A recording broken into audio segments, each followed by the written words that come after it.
J'ai fini par dire oui, je dis oui. Ces propos sont du président du PPACI qui confirme sa candidature à l'élection présidentielle d'octobre 2025. En seconde partie de cette antenne, nous allons parler donc avec le directeur de la construction. Souvenez-vous, le ministère de la Construction a détruit plusieurs villas à Cocody. On en parle. Restez avec nous. Le grand talk commence maintenant.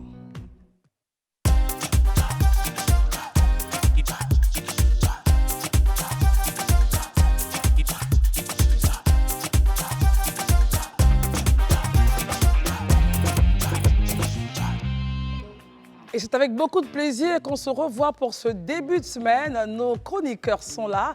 Herman Aboua, bonsoir. Bonsoir Christelle. Bonsoir. Merci d'être là. Merci. Barry, bonsoir. Bonsoir Christelle, bonsoir à la team, bonsoir chez vous. Marius. Bonsoir Christelle, bonsoir à tous, bonsoir à toutes. Et c'est le grand retour de Daouda. Bonsoir Daouda. Bonsoir Christelle, bonsoir à tous et puis surtout bonsoir aux gens de Djouekoué. Je pense singulièrement à Estelle Yao et à ses amis. Très bien. Nous, on salue tous ceux qui nous regardent, en tout cas. Messieurs, ouvrons donc, comme je disais, à l'entame de ce programme avec la seconde fête de la Renaissance. C'était à Gboville, le PPACI s'est exprimé via son président Laurent Gbagbo. Essayons de décrypter un peu son discours, dans le fond comme dans la forme. Je commencerai par vous, Barry. Alors, qu'est-ce que vous retenez de ce discours-là? Bon, il faut dire que pour moi, c'est du Laurent Gbagbo himself. On a connu M. Laurent Gbagbo, opposant politique au président Houphouët-Boigny, à travers son art oratoire. C'est un tribun par excellence. C'est quelqu'un qui sait mélanger humour et perspicacité dans ses speeches devant ses militants. Et là, on se retrouve dans un contexte précis. Le contexte, c'est la fête de la Renaissance organisée par le PPACI à Gboville. Et naturellement, c'est un contexte où le président Gbagbo... En direction des femmes, hein? Naturellement. Mais le président a récemment dit qu'il acceptait d'être candidat sur demande des militants du PPACI. Donc, c'est la première prise de parole. Je dis c'est le premier grand oral après cet événement-là. Pour moi, il est resté le même Laurent Gbagbo qui est tribun, qui allie l'humour et qui a fait, naturellement, qui a touché certains points de la vie politique. Et on viendra dans les détails. Non, on va y aller directement, ce serait bien avec vous. Quels sont les points? Il a parlé de la cherté de la vie. Oui, il a évoqué la cherté de la vie. Il a comparé un peu le prix de café cacao, les casses de la BCAO. Il a parlé aussi de celui qui lui faisait la cuisine. Il a parlé de la place de la femme. Comment est-ce que vous réagissez justement à tout ceci, Barry? Bon, je veux dire que c'est comme je l'ai dit au départ, pour moi, c'est du Laurent Gbagbo himself.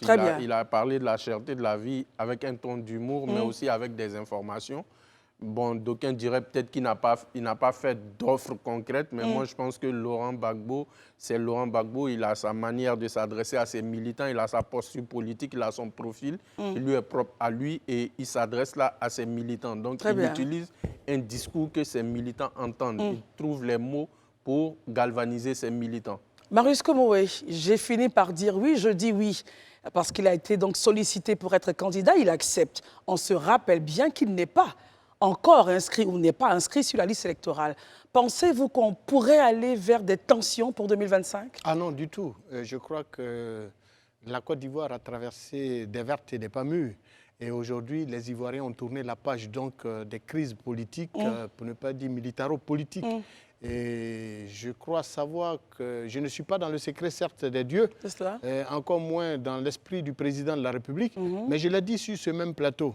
Quand on sait comment le président Ouattara a été candidat à l'époque, et je pense qu'il est temps aujourd'hui que, eu égard à la décision de justice qui plane aujourd'hui sur la tête de M. Gbagbo et qui l'empêche d'être ne serait-ce que candidat, que dis-je, votant à une élection, quelle qu'elle soit en Côte d'Ivoire, à plus forte raison éligible, il est temps, dis-je, que le président Ouattara se souvienne que hier, eh bien, M. Gbagbo, de façon exceptionnelle, sous la médiation du président Thabo Mbeki, alors médiateur de la crise ivoirienne, a dû donc faire de lui un candidat exceptionnel qui lui a permis d'ailleurs d'être aujourd'hui éligible et donc et qui lui a également permis de gagner les élections et aujourd'hui gouverne le pays.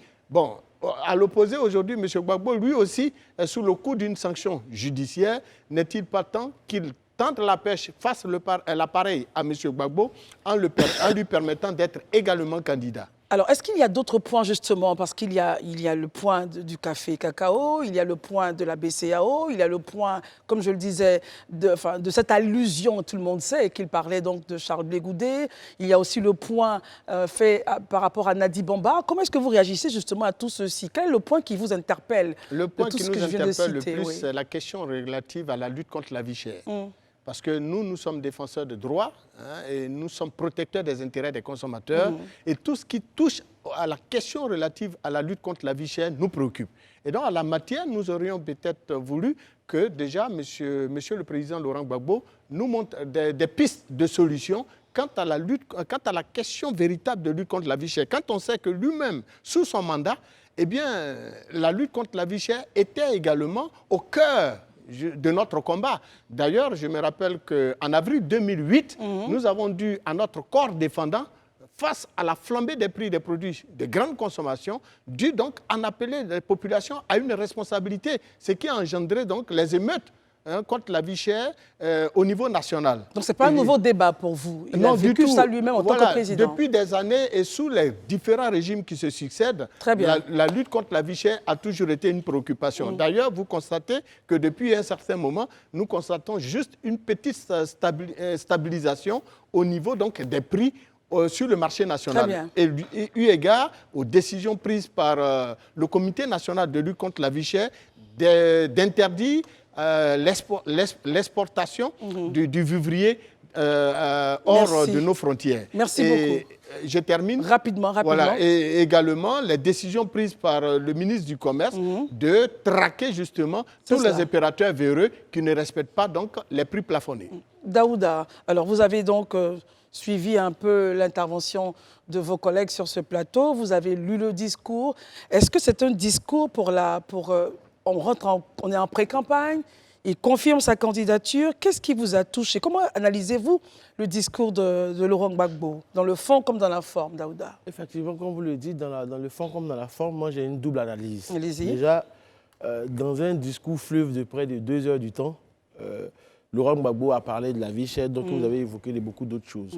Mais dans la forme, ce qu'il faut savoir, c'est que cette sortie, pour moi, est une tentative de Laurent Gbagbo, en fait, de reconquérir les bastions du pays acquis. Comment ça reconquérir? Oui, parce que la zone d'Adzopé, d'Agboville et autres ont été des bastions qui étaient acquis à la cause de Laurent Gbagbo dans les années 2000 jusqu'en 2010. Donc, en repartant dans ces lieux-là, il va pour aller côtoyer ces personnes-là et, comme Barry le disait, tenir des discours qu'ils ont véritablement envie d'entendre. Deuxième point, ce qui est important, c'est que c'est une démonstration de force que M. Laurent Gbagbo fait au niveau d'Agboville.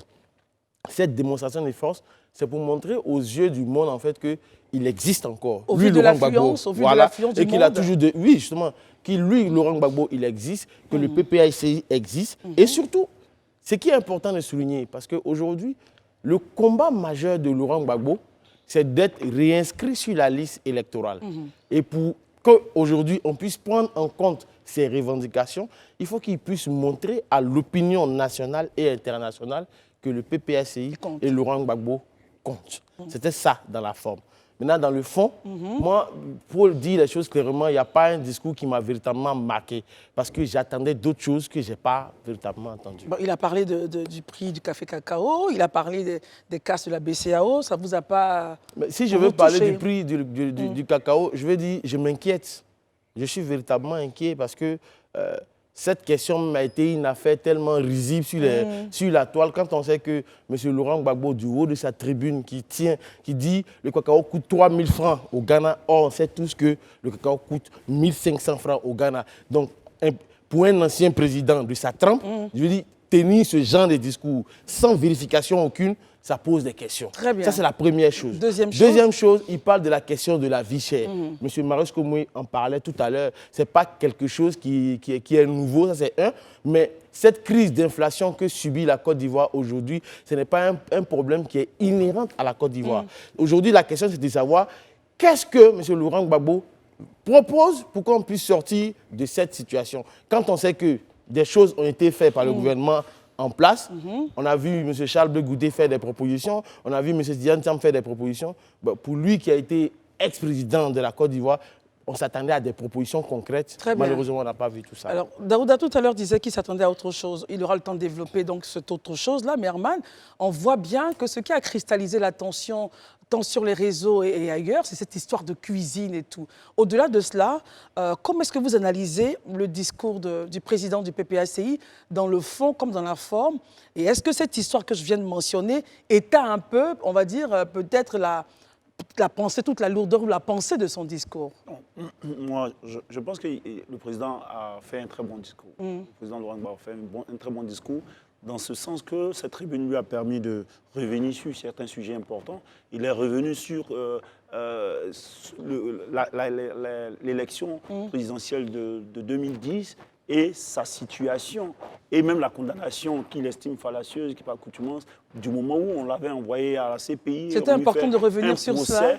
Ici, parce qu'il fallait clarifier les choses. Il a même évoqué la question de la BCAO. Est-ce que, parce qu'on dit qu'il a braqué la BCAO, c'est le chef d'accusation, il dit pour lui, ce n'est pas un braquage. Il est arrivé que la Côte d'Ivoire, qui est importante à plus de 40% dans la force de la BCAO, elle ne pouvait pas utiliser cet argent-là. Donc, il a pris la section de la BCAO de Côte d'Ivoire pour faire de ça comme une centrale, une monnaie pour pouvoir travailler. Et que lorsqu'il a constaté que les banques qui étaient là, les banques qui devaient payer les fonctionnaires, parce que c'est là-bas qu'on fait les virements, ne voulaient pas, il les a nationalisés. Et pour lui, c'est en tant que chef d'État, c'était des décisions responsables qu'il a prises pour lui, et ça n'a rien à voir avec un certain braquage. Donc, sur ce point-là, il faudrait qu'on le signe. À Agboville aussi, Laurent Gbagbo a sonné aussi la mobilisation de ses troupes. De toute façon, la thématique, c'était quelle politique autonome de la femme pour la victoire aux élections présidentielles de 2025. Il a réaffirmé, mes confrères l'ont dit ici, sa volonté d'être candidat à présidentielle, donc son acceptation de la proposition du comité central qu'on a eu plus tôt. Mais il est revenu dans son intervention sur la refonte de la liste électorale. Donc je trouve que ça c'est pertinent. Aujourd'hui, c'est vrai qu'on a plus ou moins des élections régionales ou locales, là, plus ou moins apaisées, mais la question de la liste électorale qui revient, son actualisation, même le découpage électoral.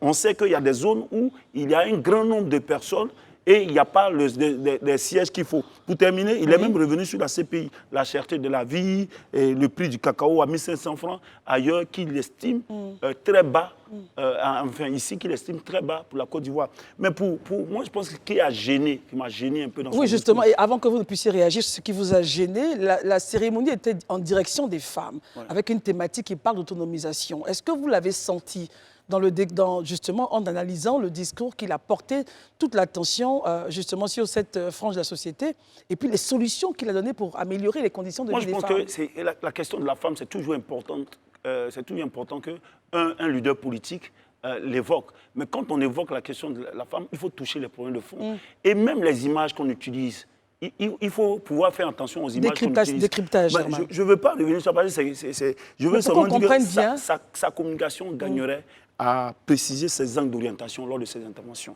Nous ne sommes plus à l'aide du discours léché, rapporté que le parti va donner, que les médias du parti vont pouvoir policer et puis remettre dans le journal du parti. Aujourd'hui, on est à l'aide du discours direct. Ou d'autres, dès lors que tu finis le discours, pendant que tu es en train de le faire, il passe. Il peut passer au viral. Donc, les petites phrases, comme on dit là, le syndrome des petites phrases, il faut les éviter. C'est quoi le discours direct, Herman? C'est quoi les petites phrases qu'il a eues?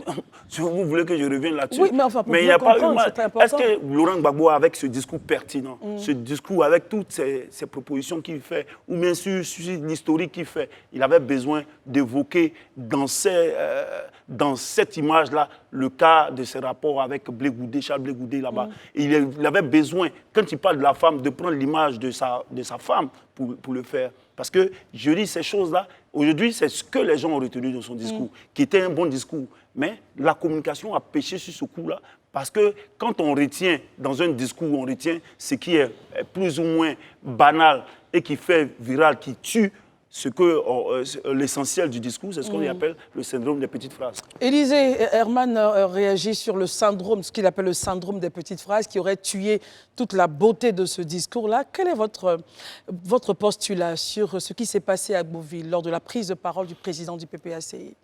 Bon, là, vous me posez deux questions. Je commence par laquelle? Celle des petites phrases? Non, dont Emmanuel évidemment, parle, on va ou bien de commencer façon par le générale? postulat. Il disait, Ok, bien sûr, vous savez bien. Non, Allez-y, je allez-y. voulais juste une précision. Ok, Allez-y. je pense que l'essentiel a été dit sur ce plateau concernant et la forme et le fond. Bon, comme vous le savez, la forme, bien évidemment, c'était de rassurer déjà les populations, ou du moins ces militants, les galvaniser à nouveau. Et je pense que sur ce terrain-là, Laurent Gbagbo a réussi son pari. Il y avait du monde, effectivement, dans la Yébi. Mais le contraire nous aurait étonné quand même, parce qu'on parle de Laurent Gbagbo après tout. Voilà, quelqu'un qui a dirigé le pays, qui est sur la scène politique depuis plusieurs décennies, qui compte quand même dans le monde, je veux dire, dans l'univers politique ivoirien. Donc, en réalité, ce n'est pas une très grande surprise. Voilà, il a réussi son pari de mobiliser tout le monde. Maintenant, je crois que ce qui a attiré l'attention, qui a retenu l'attention, c'est plutôt le discours, ce qui a été dit de façon concrète dans le discours. Moi, je pense déjà qu'avant de pouvoir décrypter le discours, il faut regarder la thématique de l'événement. L'événement avait une thématique bien précise qui tournait autour des femmes. Sur cette question, autonomisation. Voilà, je pense que sur cette question, le président Laurent Gbagbo est resté très évasif. La preuve... Quels sont les éléments qui vous font dire qu'il est resté évasif? Oui, parce qu'il n'est pas allé dans le fond. Il a dit qu'il faut que les jeunes filles aillent à l'école, que c'est important que les jeunes filles aillent à l'école. Je pense que sur cet aspect-là, il est d'accord avec l'ensemble de la classe politique ivoirienne, d'ailleurs, qui tient ce langage et qui essaie de travailler dans ce sens. Quand il dit, par exemple, qu'on va avoir des états généraux, en quelque sorte, un conclave sur la question de la femme, il faut qu'on réfléchisse. C'est-à-dire, ça, c'est vraiment en 2-3 minutes qu'il dit ça rapidement, qu'il ferme cette parenthèse et puis il dépose, alors que c'était la thématique centrale même, en fait, de la rencontre. Donc, je pense que sur cet aspect-là, vraiment, la communication n'a pas été comme celle, ou du moins, ce qui a été dit n'était pas ce qui était attendu.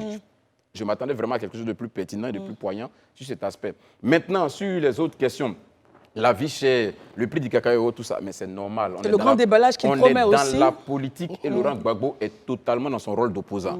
Voilà. Donc, il fait très bien de dire ce qu'il pense juste de dire et ce qui peut éventuellement susciter l'engouement auprès de sa population ou de ses militants, à savoir que la vie est chère, un constat que tout le monde fait, à commencer même par le gouvernement et l'ensemble de la population.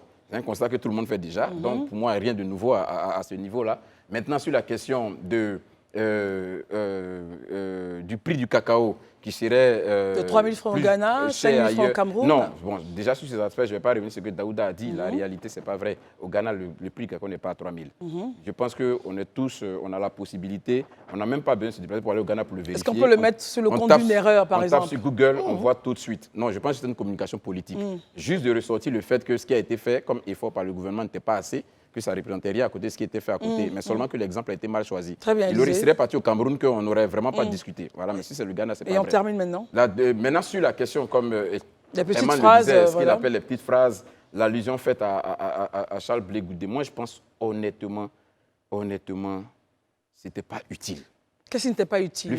Cette allusion n'avait aucun sens. De préciser que ce n'était pas Blé Goudé qui faisait la cuisine et déjà, que c'était... ce n'était pas lui, celui que vous connaissez qui faisait la cuisine. Demandez-lui qui donnait l'argent. Ce n'était pas utile. Aujourd'hui, au stade où nous sommes arrivés, on est à 16 mois d'élection présidentielle. Excusez-moi du terme. Ce n'est pas utile de préciser ça. Non, excusez-moi du terme. Aujourd'hui, les déguerpis de Boribana, là, ou de, comment on appelle ça, de Gesco, voilà.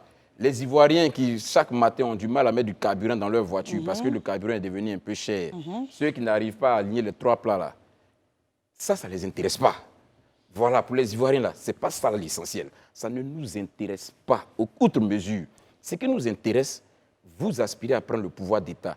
Qu'est-ce que vous pensez faire de mieux que ce qui est en train d'être fait maintenant et qui peut nous convaincre de vous porter notre confiance et vous porter au firmament de l'État. C'est ça qui nous intéresse. Très bien. Le fait que quelqu'un ait cuisiné, quelqu'un ait donné son argent, et pas moi, matin, quand je sors là, bon, je viens, il mange, non. Peut-être même qu'il ne donne pas ma femme à peu près. Ça, ce n'est pas ce qui nous intéresse. Mais ce qui nous intéresse vraiment, c'est les thématiques qui réunissent les Ivoiriens.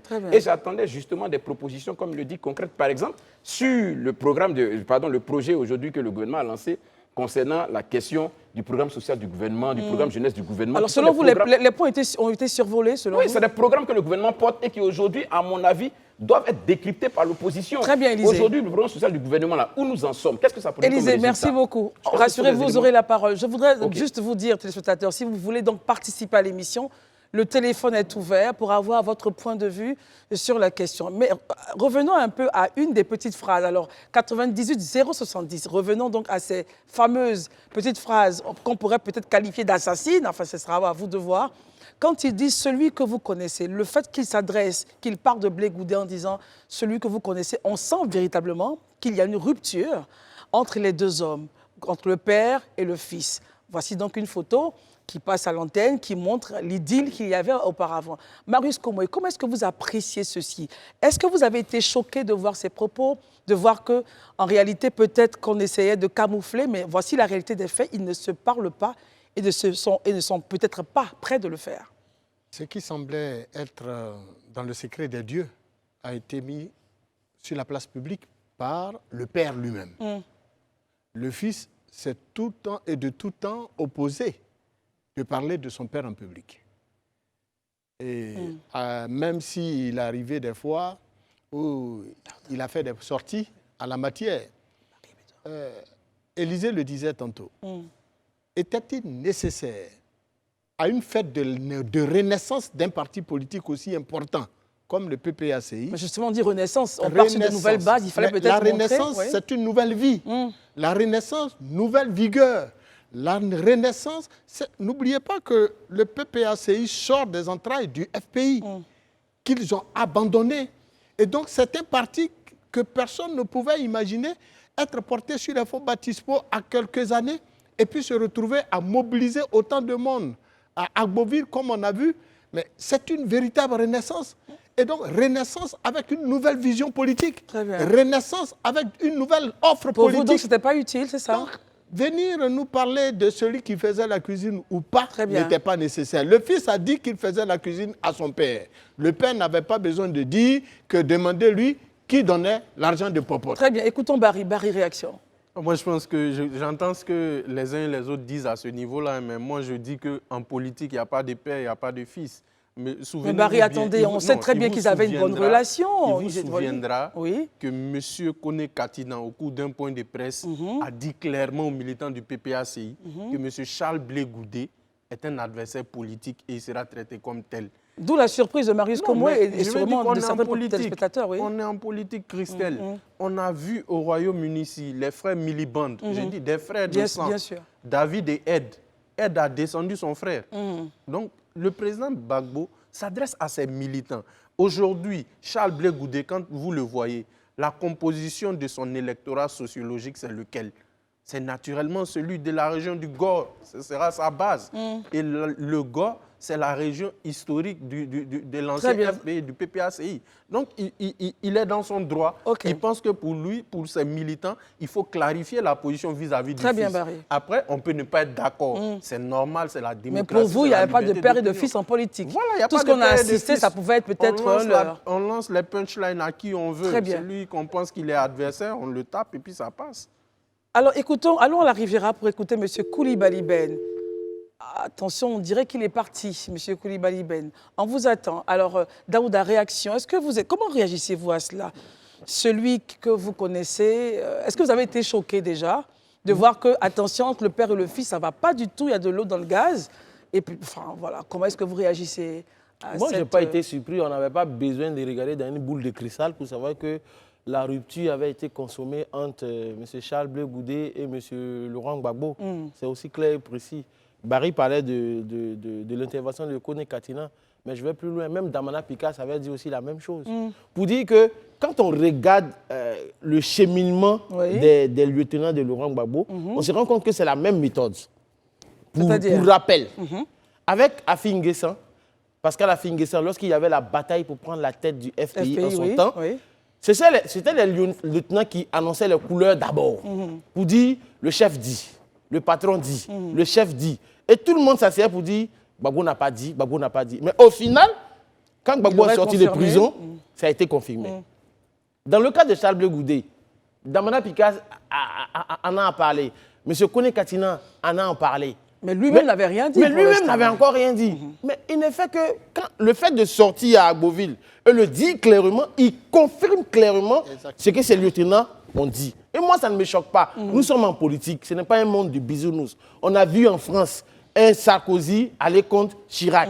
On a vu tout dernièrement à côté de nous au Sénégal, un Macky Sall le faire à l'envers à Ouad. Donc, c'est de la politique. Pour moi, il n'y a pas de choc. Allons à Port-Boué pour écouter M. Haïlé. Bonsoir, M. Haïlé. Allez-y, réaction. Comment est-ce que vous analysez tout ceci? le discours du président du PPACI et les points qui vous auraient marqué. Oui, le discours du président du PPACI, pour moi, les gens traitent ça de discours fleuve parce qu'il a duré 2 heures. Essayez de vous, Monsieur Allé, essayez de vous éloigner un peu de votre poste récepteur pour faciliter l'écoute. Voilà, d'accord. Merci beaucoup. Voilà. Ça va maintenant? Oui, allez-y, je vous prie. D'accord. Donc, je disais qu'on appelle le discours de Gbagbo discours fleuve parce qu'il a juste duré 2 heures de temps. Voilà, mais il pouvait faire plus, moi, je pense. Et puis, bon, concernant son intervention sur sa relation avec Charles Blé Boudet, Oui. moi, je pense qu'il était temps qu'il réagisse. Voilà, parce que quand Blé Boudet est sorti de la haie, il a fait un one-man show pendant longtemps. Pendant longtemps. Il n'a pas eu de réponse de qui que ce soit. Je veux dire que les gens qui sont autour de Gbagbo pouvaient se prononcer sur la question. Quand il est venu, ce que les gens n'ont pas pu faire en embrassant le sol de la Côte d'Ivoire, moi je l'ai fait. Ce que les gens n'ont pas pu faire, bon, il s'est vraiment étalé là-dessus. Bon, il n'a pas eu de réponse d'aucune personne, encore moins de Gbagbo. Des personnes telles que Kone Katina et autres, ou bien Michel même Gbagbo, qui est congénère à Blé Boudet, pouvaient répondre. Mais ils n'ont pas répondu du tout. Voilà. Et Gbagbo, moi je pense que ceux qui sont sur le tableau, sur le plateau plutôt, qui sont en train de s'exprimer, c'est vrai, c'est des novices en matière de politique. Et ils n'apprendront pas la politique à Laurent Gbagbo. Nous tous, on sait que Gbagbo est un fin politicien. On est qu'ils ignorent ça, ou bien qu'ils occultent ça. Très bien. Gbagbo sait de quoi il parle. Voilà, Gbagbo sait de quoi il parle. Quand il a dit que Blé Boudet, ce n'est pas lui au début, il a dit au début. Ce n'est pas Blé Boudet qui faisait la nourriture. C'était quelqu'un qui faisait, mais après sa libération, on cherchait quelqu'un pour faire la nourriture. Et la nourriture, demandait à Blé Boudet qui la finançait. Même quand le premier qui faisait la nourriture la faisait, c'était encore Nadi Bamba qui la finançait.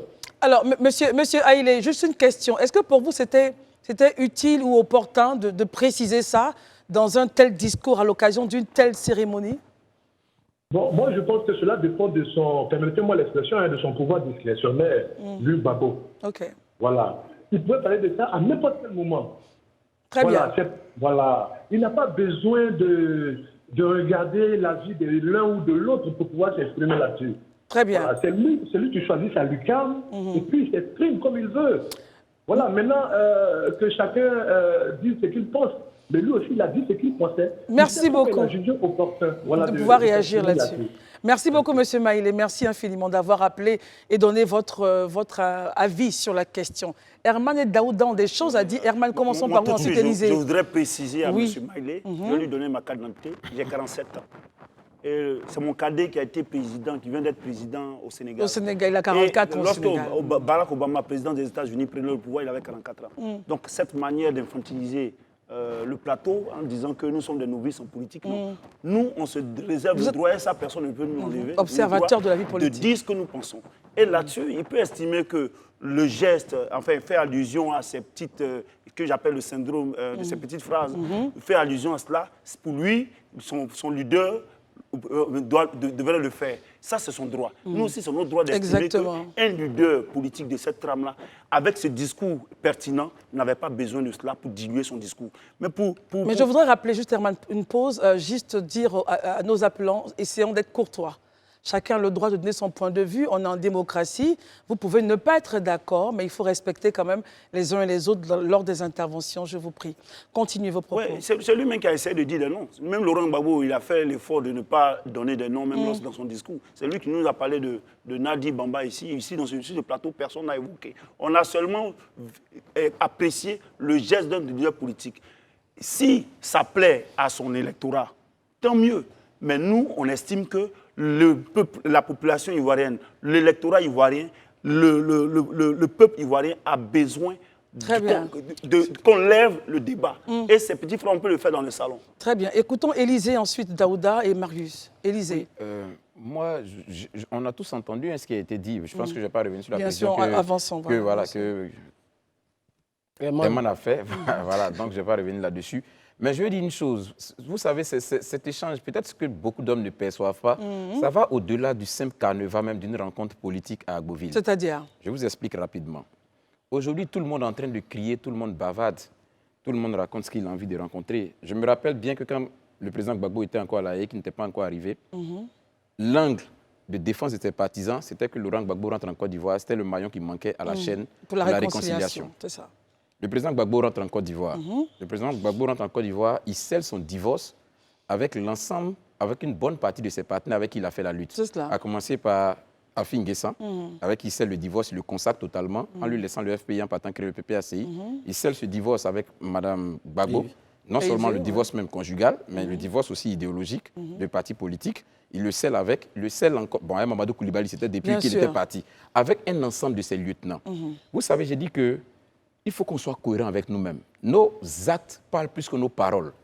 Vous ne pouvez pas prétendre contribuer à la réconciliation des Ivoiriens si des amis politiques avec qui vous avez vécu pendant plus de 4 décennies, 5 décennies de lutte politique, vous n'êtes pas à mesure de vous réconcilier avec ces personnes. Pour moi, c'est de l'utopie, c'est un véritable leurre. Est-ce que ce n'est pas justement le jeu de la politique, Élysée, comme Barry disait? La politique ne se fait pas en dehors de l'humanisme. La politique a de l'humanité. Ceux qui aujourd'hui brandissent et qui brocadent le président Blé Goudé, lequel d'eux était à côté de Gbagbo à La Haye? Lequel de tous ceux qui sont aujourd'hui trouvent que Blé Goudé n'a rien foutu? Il ne mérite pas ce qui se passe, ce lynchage? Je veux juste qu'on me dise lequel était auprès de Laurent Gbagbo à La Haye. Blé Goudé a fait quand même près de 8 ans à La Haye. Et sans compter qu'il a fait près de 14 mois à la DST ici. Qui d'entre eux a fait ce parcours avec Blé Goudé? Même si aujourd'hui on estime qu'on a des choses à reprocher à Blé Goudé, mais parce qu'il a payé un lourd tribut dans ce qui s'est passé, on peut quand même mettre ça dans la balance et puis avoir une certaine... Selon l'intervenant, tel qu'il expliquait, Blé Goudé aurait commencé à lancer des petites phrases un peu assassines et tout. On va écouter les autres, Élysée. Oui, je termine dessus, pardon. Voilà. Mais attends, on est contemporain, vous n'allez pas réécrire l'histoire des Ivoiriens. Il a bien dit que nous, on est novices dans la politique. Mais la sortie du président Gbagbo à La Haye jusqu'à aujourd'hui, tous on a suivi. La sortie de Blé Goudé à La Haye, on a tous suivi. Donc on ne peut pas tronquer l'histoire. On est tous témoins contemporains des faits. Écoutons Daouda. Moi, j'ai écouté M. Maïlé et je pense que... En même temps, c'est son point de vue aussi. C'est son point de vue que je l'entends. Mais justement, de la morale. Voilà. Pour lui qui est sachant de la politique, il a parlé des signes que Blé Goudé aurait fait à son retour. Exactement. Je pense que je ne vais rien dire. La toile l'a déjà dit. Certains même sont allés même jusqu'à ironiser avec un téléfilm de Akissi Delta en Côte d'Ivoire ici. Oui. Voilà. Pour dire que quand Blé Goudé arrive, regardez la symbolique avec laquelle il rentre. Sûrement, peut-être que rappelons la symbolique, Daouda. Mais Blé Goudé, il descend d'avion. Oui. Lorsqu'il descend d'avion, la première chose qu'il fait, il baise le sol ivoirien.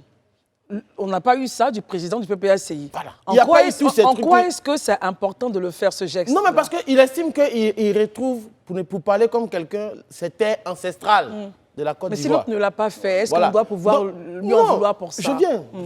Si tu me laisses aller. Allez-y. Parce que je vais dans sa logique, en fait. Ça. Donc, Blé Goudé a fait tel signe, il a fait tel signe, il a fait tel signe. Il veut démontrer que lui, comme l'autre n'a pas fait ça, lui, il fait ça. Mais chacun est libre de choisir sa position comme il le sent, comme il le veut. Même si le fait que je dise qu'aujourd'hui, moi, je ne suis pas choqué par le fait que M. Laurent Gbagbo fasse cette sortie vis-à-vis des Blé Goudé parce que nous sommes en politique, mais de façon morale, de façon éthique, Blé Goudé a vécu des choses avec M. Laurent Gbagbo à La Haye. Mais qu'on se rappelle de du fameux appel, si vous êtes en train de dormir, arrêtez de dormir. Si vous êtes en train de manger, arrêtez de manger. Mais c'est M. Charles Blé Goudé qui a lancé cet appel-là pour que des gens aillent donner leur vie à la place de la République. Il s'est sacrifié donc? Bien sûr, c'est un fait historique. Très bien. L'histoire est têtue. Marius Komoé, l'histoire est têtue. Vous confirmez les propos de Daouda où vous dites, comme Barry, c'est normal, on est en politique, il n'y a pas d'amis, ni de père, ni de fils. Non, faisons attention quand même. Nous avons des valeurs dans nos États que nous portons. Charles Blé Goudé n'a pas manqué de tout temps, depuis son retour de la Haye, de parler avec beaucoup de respect du président Laurent Gbagbo. Il a dit une chose qui est claire. Il a dit qu'il a été celui-là même qui faisait à manger au président Gbagbo. Il a dit qu'il était celui-là même qui le coiffait. Il a dit qu'il était celui-là même qui était son blanchisseur. Mais il n'a pas dit que celui qui a payé le fer à repasser, qui servait à repasser les habits du président. On ne va pas aller jusque-là. Non, mais puisque le président Gbagbo dit, demandez-lui qui payait l'argent de Popote. Mais c'est parce que Blé Goudé disait, Blé Goudé n'a jamais dit, Charles Blé Goudé n'a jamais dit que c'est lui qui sortait l'argent de la Popote. Il disait tout simplement, c'est lui qui faisait à manger. Or, sous nos cieux, quelqu'un qui t'a fait à manger, ne serait-ce qu'une seule journée, au moment où tu avais fait, il faut en être reconnaissant. Marilyn Kessi nous appelle de Cocody avant d'écouter Barry Herman. Marilyn, allez-y, votre réaction sur le discours du président du PPACI et quels sont les éléments clés qui vous ont marqué, madame? Alors, bonjour à tous, je suis Marilyn Kessi. Bonsoir, madame Kessi. Et bonsoir. Alors, mon intervention va porter sur 3 points. D'accord. Alors, le premier, c'est l'intérêt du discours en lui-même. Parce que je me dis que de revenir sur des éléments de 2010, par exemple, et également la casse de la BCEAO était juste pour amuser la galerie. Et oui, c'est ce que je pense. Et on ne voit pas, et là je rejoins un peu M. Élisée Boloube qui disait qu'on ne voit pas la pertinence de cette intervention-là. Là où on attendait par exemple la déclinaison d'un projet pour repositionner le PPACI et au pouvoir lui-même. Voilà. Alors le deuxième point, oui. Le deuxième point, c'est aujourd'hui, c'est que M. Gbagbo fait carrément l'opposé de ce qu'il demande au président Alassane Ouattara. C'est-à-dire qu'il demande à M. Alassane Ouattara de recevoir, d'ouvrir les portes à Guillaume Soro, qui est en exil, alors que lui, il refuse de tendre la main à Blé Goudé, qui est avec lui ici à Abidjan. Donc, quelque part, il y a quelque chose de différent. Voilà. Et ensuite, sur le dernier point, je pense que de demander pour le PPACI, ce n'est pas d'être très ambitieux que de demander à M. Gbagbo de se présenter aux élections.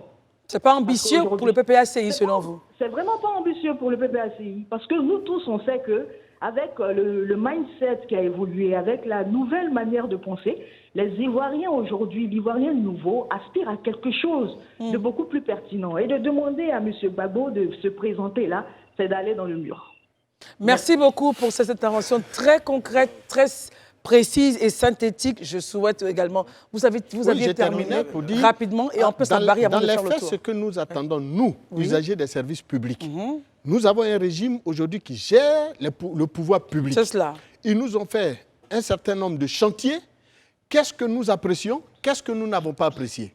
Que nous proposent les nouveaux hommes politiques, les aspirants à la gestion du pouvoir d'État. Très bien. Quelle est l'offre politique? On n'est plus dans les débats de 2010. Il faut qu'ils retiennent ça. Les Ivoiriens ont évolué. Ceux qui avaient 15 ans, lorsque la crise ivoirienne démarrait, aujourd'hui ont plus de 25 ans. Merci beaucoup. Barry, Herman et Daouda. Barry, allez-y. Moi, je dis qu'on peut critiquer la démarche du président Gbagbo. Les 3 points de Mme Kessi. Ce qu'elle dit, c'est son point de vue. Moi, je ne peux pas discuter ça, mais moi, je dis qu'en fait, tout à l'heure, le grand frère a évoqué les propositions du PPACI.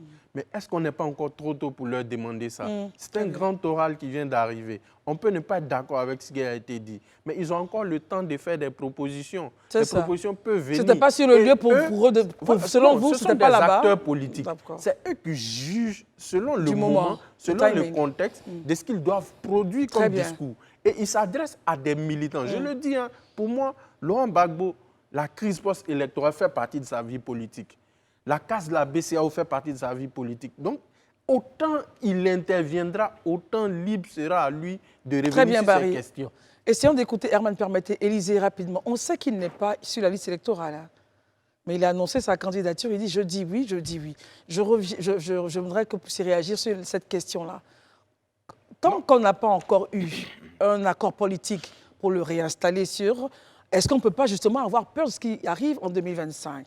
Non, moi je pense que le secrétaire général du parti, Jean-Gévert Tidé, a déjà donné plus ou moins le mécanisme sur lequel il compte en fait pour pouvoir avoir cette opportunité ou possibilité de revenir sur la liste électorale. Je pense qu'ils vont explorer vraiment cette piste-là, discuter avec le pouvoir et ouvrir un dialogue politique qui va certainement permettre le retour de Laurent Gbagbo. Mais comment est-ce que vous réagissez au point de Mme Kessi qui dit que ce n'est pas très ambitieux pour le PPACI de positionner encore Laurent Gbagbo bon, c'est vrai comme candidat. Je ne vais pas forcément contester ce qu'elle dit, mais elle explique un peu, elle donne des raisons, elle le dit au regard du mindset des Ivoiriens aujourd'hui, au regard des attentes des Ivoiriens aujourd'hui. Elle estime que ce n'est pas être ambitieux que de le mettre, parce que justement, elle estime que le discours tenu par Laurent Gbagbo ou ce que Laurent Gbagbo porte aujourd'hui a plus tendance à nous d'actualité. laisser en arrière, alors qu'entre-temps, on a évolué. Donc, c'est ce qu'elle apporte comme un argumentaire, et ça tient. Quand on regarde sans émotion, comme je le dis,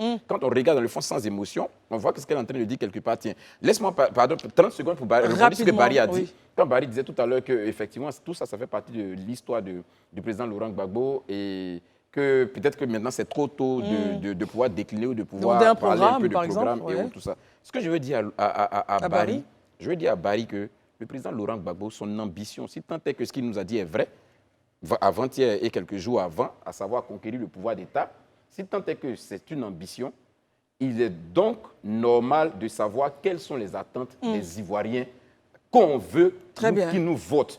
Et l'attente des Ivoiriens, là, qu'on veut qu'ils nous votent, là, ce n'est pas ce discours-là. Très bien. Parce que nous, on veut juste faire comprendre. Mais- on a autre chose auquel Mes on amis, aspire. allons à Daloa avec M. Adjé, avant d'écouter Herman et Daouda. M. Adjé, bonsoir. Bonsoir, madame. Votre réaction sur la problématique. Voilà, j'ai écouté tout à l'heure. Concernant l'intervention du président Laurent Gbagbo, Oui. vous savez que nous sommes dans un temps politique. Et c'est pourquoi il intervient. D'abord, il allait à chose, ce n'est pas pour montrer à la Côte d'Ivoire ses projets. Il allait pour galvaniser son peuple. Et il y a des discours qui se tenaient certainement dans certains trucs. Donc, il fallait qu'il évoque certaines choses. Donc, voilà. Donc, il a touché certainement ces choses-là d'une manière brève. Voilà. Comme on le connaît en politique, voilà, il parle des choses et puis il touche pour évoquer certaines choses et puis on passe là-dessus. Donc, il fallait galvaniser le peuple en touchant certains problèmes dont les gens avaient déjà en tête. D'accord. Voilà. Maintenant, il finit de parler de ça et il parle de la cherté de la vie.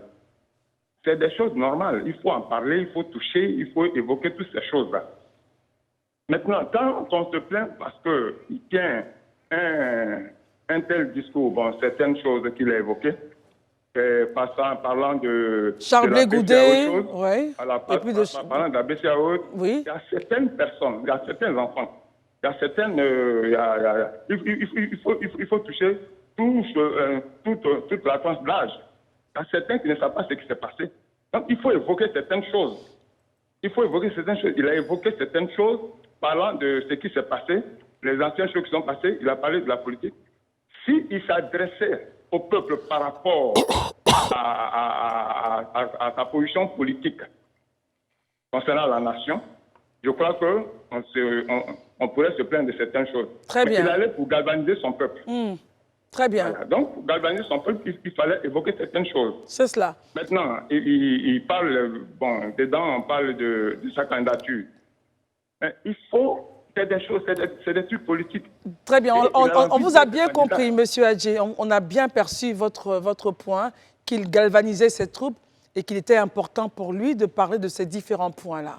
Herman, rapidement, intervention avec Daouda. Et on parlera rapidement de... On va diviser la seconde, hein, vraiment la demi-seconde, Herman. Vous savez, la seconde de la seconde. J'ai déjà dit ici que Laurent Gbagbo, la candidature qu'il confirme aujourd'hui, j'avais dit lorsque le comité central même avait proposé, c'est lui aujourd'hui qui rend légitime une énième candidature du président Ouattara.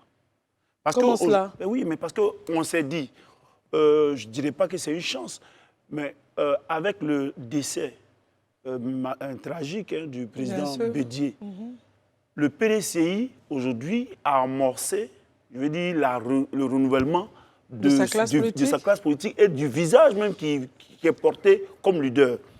Aujourd'hui, le président Ouattara, certainement, il n'a peut-être plus envie, et malgré le fait que ses militants, ses lieutenants le poussent à le faire, ça allait être difficile à passer. Aujourd'hui, Laurent Gbagbo qui vient, lui, l'un des trois leaders, qui vient lui-même confirmer sa candidature, ça permet, mais de quel droit on va interdire, enfin, on va lutter sur le fait que le président Ouattara soit candidat. Il y a d'abord ça. Mais nous, il n'a pas retenu la leçon, je veux dire, de Sonko. Qui ça, Laurent Gbagbo? Parce qu'aujourd'hui, c'est quoi? Comme on l'a dit ici, c'est très suicidaire. que lui-même soit candidat. Pourquoi? On Il va n'est aller pas sur la liste rapidement, il n'est pas sur la liste électorale. Très bien. Sonko savait qu'il avait un problème sur lui. Il a positionné 2 lieutenants sur cette liste. Et on va écouter Daouda rapidement avant d'aller au journal. Donc, mais très rapidement, il faut quand même dire... une dizaine de secondes. Ce que je veux Voilà. dire rapidement concernant le dernier appelant tout à l'heure. Qui dit qu'il a galvanisé son peuple. Il est venu pour Daouda. galvaniser. Monsieur, moi je tenais à vous dire que ce meeting, cette fête de la Renaissance avait pour thème central les femmes. Mais dans un discours, comme je l'ai dit, discours fleuve de près de 2 heures, les femmes ont eu droit à un seul paragraphe. Donc techniquement, pour un débat qui était centré sur les femmes, on ne peut pas venir pour galvaniser les gens. Il fallait parler des femmes. C'est ça qui était important. Et Herman parlait justement des funérailles de feu le président Bédié, qui aura bientôt ses funérailles. La Côte d'Ivoire va pleurer donc ce grand homme-là. Alors, nous voulons ici inviter un représentant du PPACI pour venir parler à la nation. Dans tous les cas, il faut communiquer, ça a déjà été fait, venir expliquer. Ils ont donné leur point de vue et c'est normal, chacun donne son point de vue. Nous sommes en démocratie. Si vous estimez qu'il n'était pas bien vissé en fonction de ce que vous voulez, n'hésitez pas à nous contacter. Et évidemment, vous aurez le plateau pour vous pour communiquer aux Ivoiriens. À tout de suite. Merci d'être avec nous pour la seconde partie de ce temps d'antenne. Notre plateau n'a pas changé. Juste que nous a rejoint le directeur général de la construction, de la maintenance et de l'architecture, M. Messou Ouamessou. Alors, l'historique des faits autour duquel on va donc s'articuler, le 26 mars dernier, 12 villas ont été détruites par le ministère de la Construction et de l'Urbanisme, dans le cadre évidemment de la lutte contre les programmes immobiliers anarchiques. On essaiera de comprendre justement avec lui ce qui s'est passé. Monsieur le directeur général, merci d'être là. Première question, rappel des faits. Vous détruisez 12 villas. De façon triviale, ma première question est la suivante. Pourquoi avoir attendu que ces villas-là aient un niveau assez élevé avant de les détruire quand on sait bien qu'elles ont commencé au vu et au su la construction? Réaction, monsieur le directeur général. Merci. C'est mon plaisir. Je voudrais, à l'entame de mon propos, vous dire merci au nom de M. Bruno Nabagné-Koné, le premier responsable de notre département ministériel, pour l'opportunité que vous nous donnez de nous exprimer sur votre plateau. Profiter de cette opportunité pour sensibiliser une fois encore nos concitoyens sur certains pans de nos missions. Concernant la problématique qui est soulevée, les 12 villas détruites. Les 12 villas détruites, et déjà, il faut poser le problème. Il faut poser le problème. Si vous avez une parcelle sur laquelle vous avez un titre foncier, vous avez un droit de propriété, et que M. Daouda, qui n'a aucun document, arrive à construire, à valoriser votre parcelle, donc à édifier un bâtiment sur votre parcelle, quelle serait votre attente vis-à-vis de l'administration? Qu'on laisse prospérer ou bien qu'on vous rétablisse dans vos droits? En fonction des textes qui vous régissent, vous avez le droit de détruire. Mon point, c'est pourquoi attendre que les maisons soient pratiquement prêtes et commencer à les détruire? Pourquoi ne pas directement agir dès qu'il y a, on commence à faire des semences de construction? Et concernant ce point, ce que je peux vous dire, c'est que quand on prend le district d'Abidjan, nous avons un nombre important de constructions qu'il faut contrôler. Anarchique donc. Anarchique. Quand vous avez 50 à 80% de bâtiments édifiés dans l'illégalité, la tâche n'est pas aisée.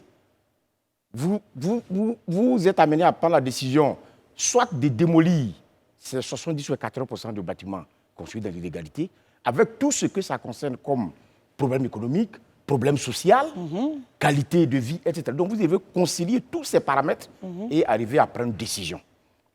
Donc la tâche n'est pas aisée, la tâche est immense. Nous avons beaucoup de constructions à contrôler. Nous n'avons pas un personnel assez étoffé. Et quand nos agents contrôleurs arrivent sur un site et qu'ils font le contrôle, après, quand ils tournent le dos, les promoteurs peuvent ruser, nos concitoyens peuvent ruser. Alors ils mettent à détruire et ils repartent, hein, c'est ça. Mais quand ils repartent, ils vont faire le tour d'autres chantiers. Très bien. Élisée a une question pour vous. Oui, monsieur le directeur, je voulais rebondir sur la question de Christelle. Là, le cas précis, à vous entendre dans l'explication, c'était en fait la résolution d'un litige. Voilà, d'un litige.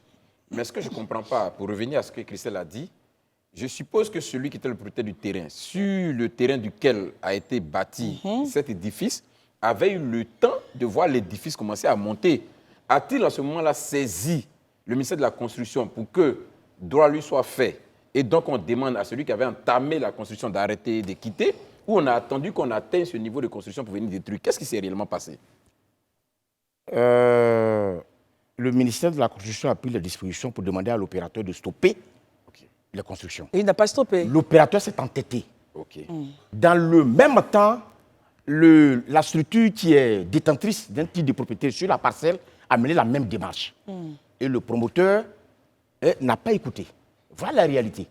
Donc nous sommes arrivés à une situation où on s'est dit, si on peut trouver un terrain d'entente entre le promoteur et le détenteur du titre foncier, en ce moment-là, ça règle le problème.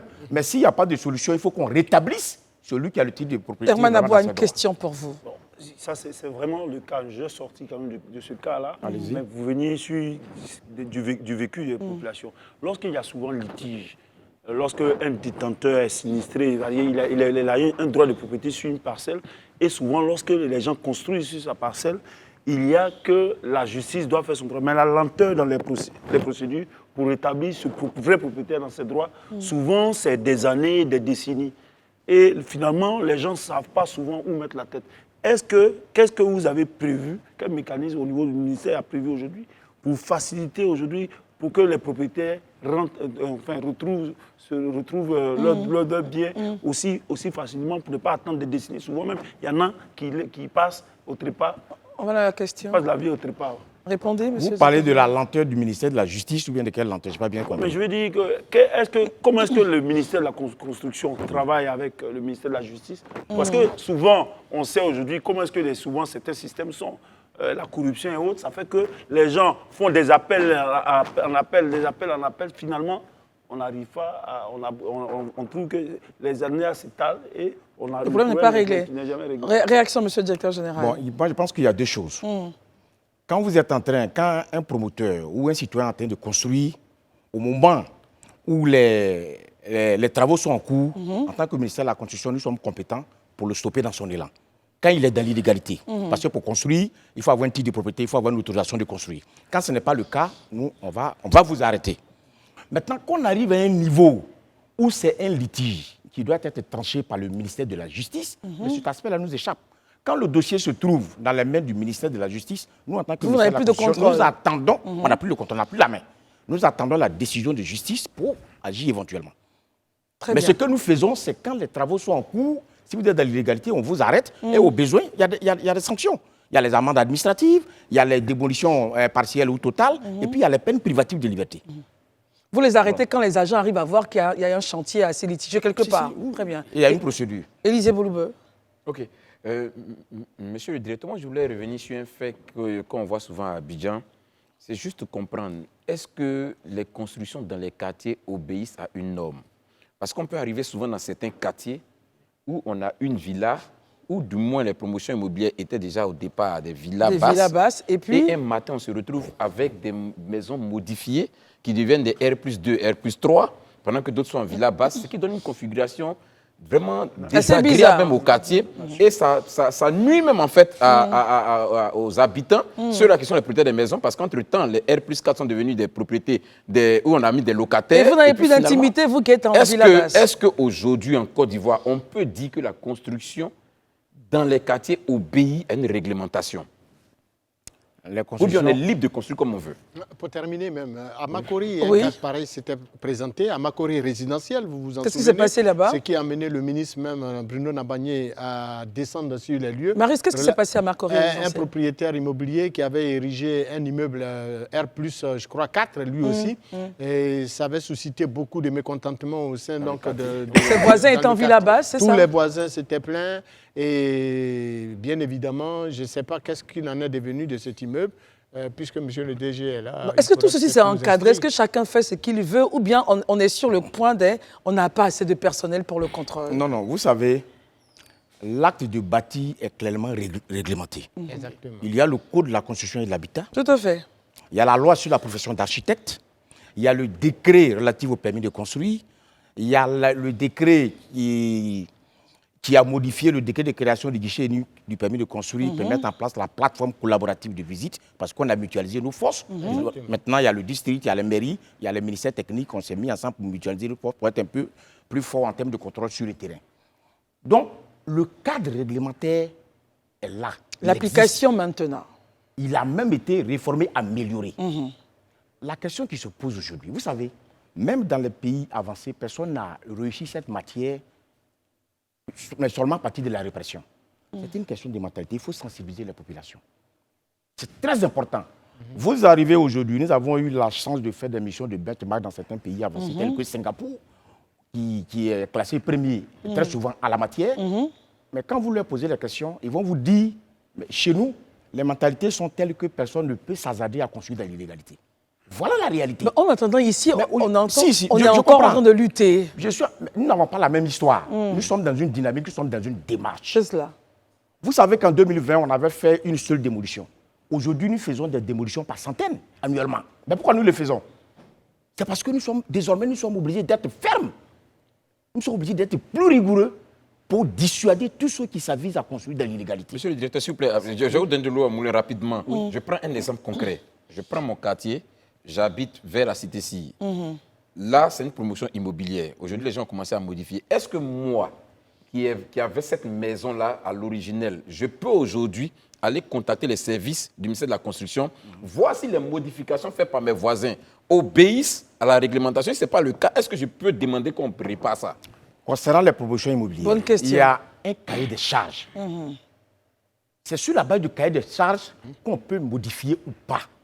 Mais très souvent, les gens qui sont dans les promotions immobilières modifient leur bâtiment en toute illégalité. Sous vos yeux, en fait. En toute illégalité. Et très souvent, ça peut échapper. Monsieur le directeur général, ils le font sous vos yeux. Souvent, on se demande si c'est... Non, sous nos yeux, c'est trop dit. Moi, je pense que souvent, c'est des choses qui peuvent nous échapper. Comme je l'ai dit, on ne peut pas mettre un agent ou deux agents sous une construction, nuit et jour.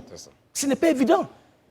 Le gouvernement fait beaucoup d'efforts. Mais nous sommes conscients que ce n'est toujours pas suffisant. Vous êtes en manque de personnel? Il y a un manque de personnel, un manque de matériel. Vous savez que les priorités de l'État sont nombreuses. On ne peut pas abandonner tous les autres pans, tous les autres aspects pour se consacrer seulement au volet construction des bâtiments.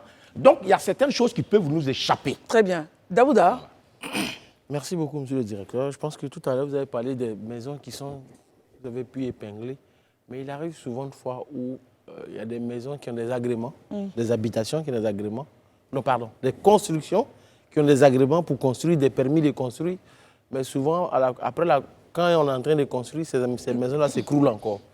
Qu'est-ce qui s'est passé en temps pour que des maisons qui ont des permis de construire, en cours de construction, s'effondrent, malgré que vous leur avez donné des permis de construire? Est-ce que vous gérez au niveau du matériel utilisé? Est-ce que vous avez un contrôle? Non, il ne faut pas faire d'amalgame.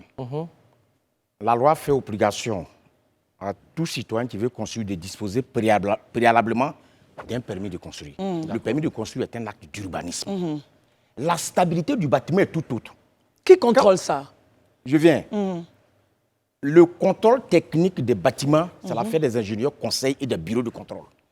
Okay. Le contrôle que nous faisons, que la plateforme collaborative de visite fait, s'appelle le contrôle administratif. Nos agents vont sur le terrain pour s'assurer que le chantier est légal, que le chantier dispose d'un permis de construire, que les acteurs compétents, les acteurs professionnels sont sur le site et que chacun fait son travail. C'est de ça qu'il s'agit. Mais si vous avez un permis de construire et que le bâtiment est édifié sans l'œil vigilant d'un bureau de contrôle, sans que les matériaux soient testés, sans étude du sol, sans que les plans d'exécution soit élaboré par un bureau compétent. Mais on peut assister à l'écoulement des bâtiments. Le permis de construire n'a rien à voir avec la stabilité du bâtiment. Dans ce cas de figure-là, qu'est-ce qui se passe pour ceux qui peut-être ont été blessés, ceux qui ont perdu la vie ou des gens qui ont perdu des choses? Est-ce que le ministère, au niveau de chez vous là-bas, il y a un mécanisme qui est mis en place pour dédommager ces personnes-là? Non, le mécanisme est mis en place. Je pense que c'est le promoteur qui est poursuivi devant les juridictions compétentes. Quand il y a un incident, il y a plusieurs structures qui rentrent en ligne de compte. Il y a l'ONPC, il y a la police, il y a la gendarmerie, il y a le ministère en charge des affaires sociales, il y a le ministère de la construction à travers nos collaborateurs qui sont sur le terrain. Donc il y a plusieurs structures qui sont sur le terrain et ceux qui sont blessés sont pris en charge naturellement par les structures compétentes. Maintenant, pour ce qui concerne les dégâts, je pense qu'il y a une plainte en bonne et due fois qui doit être portée devant les juridictions compétentes parce que le maire d'ouvrage qui n'a pas pris les précautions, parce que quand on est maire d'ouvrage, quand on construit, on n'est pas sachant. On doit faire recours aux professionnels. S'il a fait recours aux professionnels et que le bâtiment s'est écroulé, l'enquête diligentée va situer la responsabilité du professionnel mis en cause. Très et bien. c'est lui qui va répondre. Écoutons Marius Komboé maintenant pour terminer. Monsieur le directeur général, si nous nous en tenons à l'article 26 de la loi numéro 2019-576 du 26 juin 2019, instituant le Code de la construction et de l'habitat, qui stipule clairement que l'administration peut procéder de plein droit à la démolition, à la charge du maître d'ouvrage, dont vous faisiez allusion, de toute construction qui s'est poursuivie après notification d'une mise en demeure d'arrêt des travaux ou de démolition ou en violation des prescriptions de mise en conformité. Dans nos quartiers, nous voyons des villas, des maisons, des bâtiments, des immeubles. Vous mettez dessus à détruire en rouge et à démolir en rouge. Pendant des années, nous voyons toujours ça. Nos enfants grandissent avec à détruire. Mais vous n'avez jamais détruit. Mais justement, il a parlé du Et manque de pourtant, personnel. La loi vous donne la pleine autorité de le faire. On va réagir rapidement. Pourquoi cette on a terminé. volonté manifeste? On va aller rapidement parce qu'on a terminé le Si vous dites, ce n'est pas juste de dire qu'on ne le fait pas. Je vous ai dit tout à l'heure, j'ai indiqué tout à l'heure qu'en 2020, on avait fait une seule démolition. Mais aujourd'hui, nous faisons les démolitions par centaines. Ça veut dire que nous le faisons. Tout à fait. Mais on ne peut pas démolir, si vous voulez, toute la ville d'Abidjan. Non. Tout le monde n'est pas dans l'anarchie. Il y a un choix à faire. Maintenant, en même temps, pour démolir, il y a quand même une procédure. D'abord, on vient vous faire une notification qui Monsieur le directeur général, on va aller rapidement, on a terminé l'émission. Allez-y. Non, finissez votre propos. Voilà, donc après, il y a un constat de poursuite des travaux. Après, il y a une mise en demeure. Après, il y a l'ordre d'émission qui est signé par l'autorité compétente. Maintenant, il faut les forces de l'ordre vraiment pour superviser l'opération. Vous voyez, donc il y a toute une procédure. Et puis, les chantiers sont nombreux. Absolument. Alors, si on a quelques 2 minutes, vraiment, Daouda Herman, vous partagez la minute. Une minute. Allez-y. J'ai écouté M. Guillaume Kofi, un architecte qui est dans l'ordre d'architecte, président, dire quelque part qu'à Abidjan, vu la grande démographie, qui est la démographie galopante, il faut maintenant éviter d'avoir des villas basses dans certains endroits. Il faut privilégier les maisons en hauteur pour pouvoir loger beaucoup plus de personnes. Mais on continue de voir quand même des programmes, effectivement, dans des zones où on fait des programmes avec des villas basses pendant qu'on pourrait les diriger pour pouvoir prendre le grand nombre.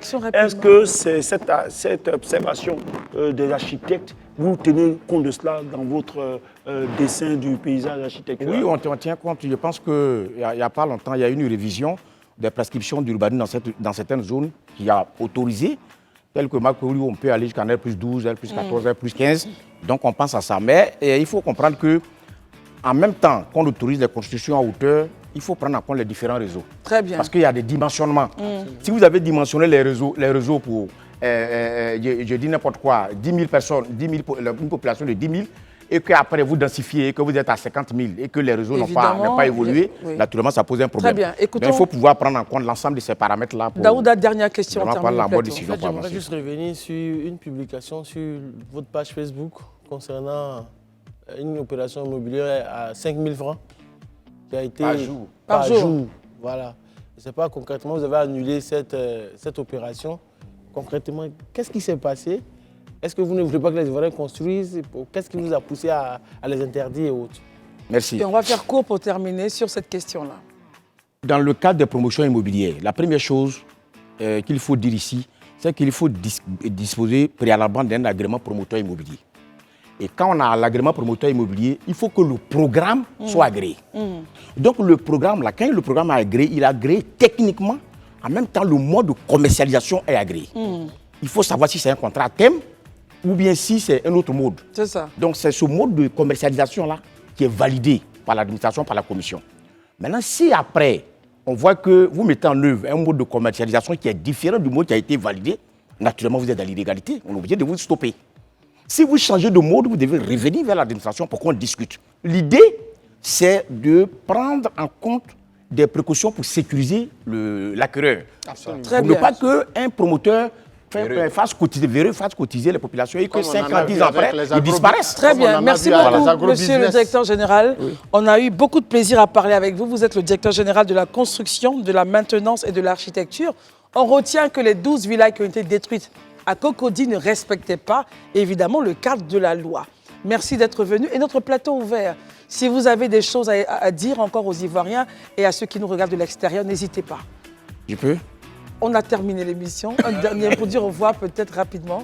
Bon, rapidement, je voudrais informer vraiment nos concitoyens que dans le cadre de l'achat d'une maison, il faut vraiment aller sur notre site vraiment pour se renseigner et puis au besoin faire le déplacement au niveau de nos services pour qu'on puisse donner la bonne information pour éviter de vous faire gruger.